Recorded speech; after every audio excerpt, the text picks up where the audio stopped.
portion, say double portion, of his Father's estate, okay? As a God's child, double portion is yours. You are entitled to a double portion when you remain here in your kingdom position. But often we compromise and we leave this kingdom position. Therefore, we have no access to this double portion inheritance. God's promise to us is that he will redeem our weakness and give us double portion. Remember that? That's the prophetic word for 2022, for our house, for every member of this church. Double portion. Double portion. Isaiah 61:7 says, instead of your shame, are you still clinging to shame? You will receive a double portion. And instead of disgrace, you will rejoice in your inheritance. And so you will inherit a double portion in your land, and everlasting joy will be yours. You know, your life on earth, I don't know, 80, 100 years. Let's say this is 100 years. This is your life. Sometimes in the moment of weakness, in the moment of temporary desire, fleshly desire that distracts you from your kingdom place, we just give it all up because that momentary desire is so great. That moment of temptation is nothing compared to your whole life. It's just a little dot. Like you could barely, I tried to get the bigger rope, but it was too expensive. We're trying to budget, right? It was just maybe little, I don't even know if you could see this, for this little hair, this little temptation. It's like, I want a boyfriend so bad. How come all my non-Christian friends have amazing boyfriends, but I don't? I want to be married. I want to have kids. I want that promotion. Oh, that moment. It's like for this little thing, you just give up. You throw away your life. It's like, have you seen those tests where they put a cookie? I didn't bring a cookie in front of a toddler, right? And they say, okay, sit here. Mommy's gonna go away. So wait. If you wait, I'm gonna give you 2 of these.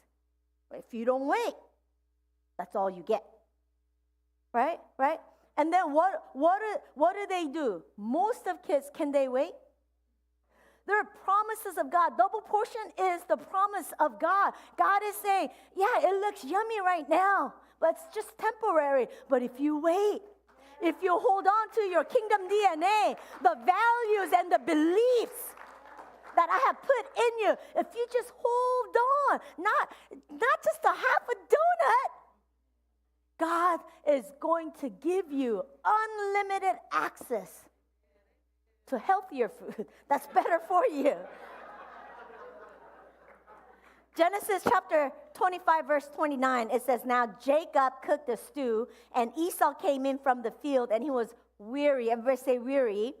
And Esau said to Jacob, please feed me with that same red stew, for I am weary. Okay, what we're going to look at is, what did Esau do wrong? And we're going to not do what Esau did. First thing he did wrong was he was out in the field too long. And because of that, he came back weary.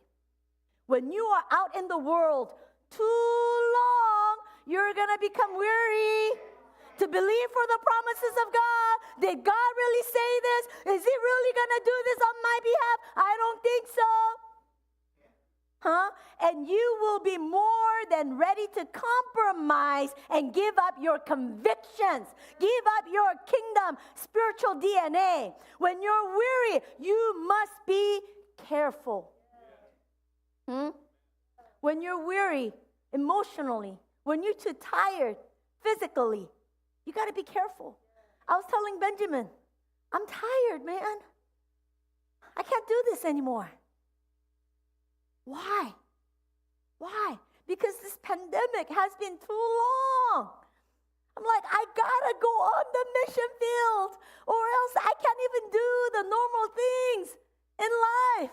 So I am very excited. We're going to Mexico and Indonesia soon, huh? If you're not careful, you could totally cut yourself from that kingdom place that God has placed you. You can't look at your neighbor and say, you can't stay out too long. Come on. You know, Esau, that was his job, to go out into the field. He wasn't doing something bad.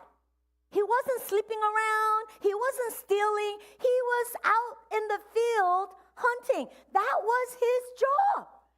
It's your job to go to work every day. It's your job. He wasn't doing anything wrong. The thing was, he just stayed out there too long.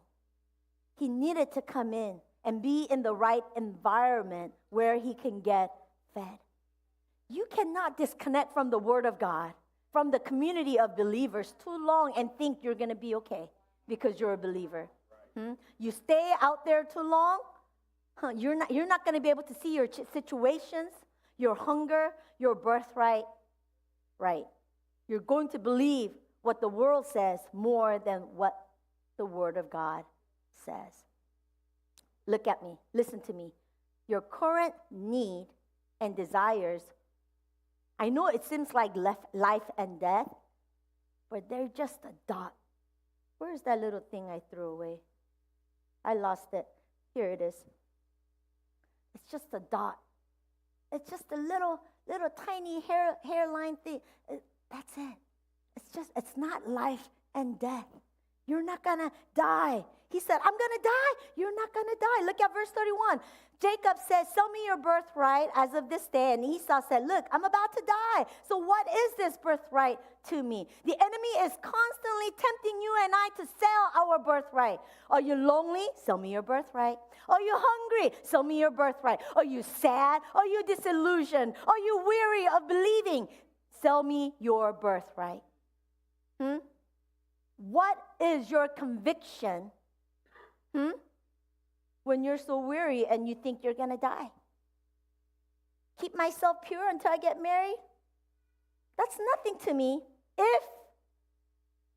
if I'm weary and I really believe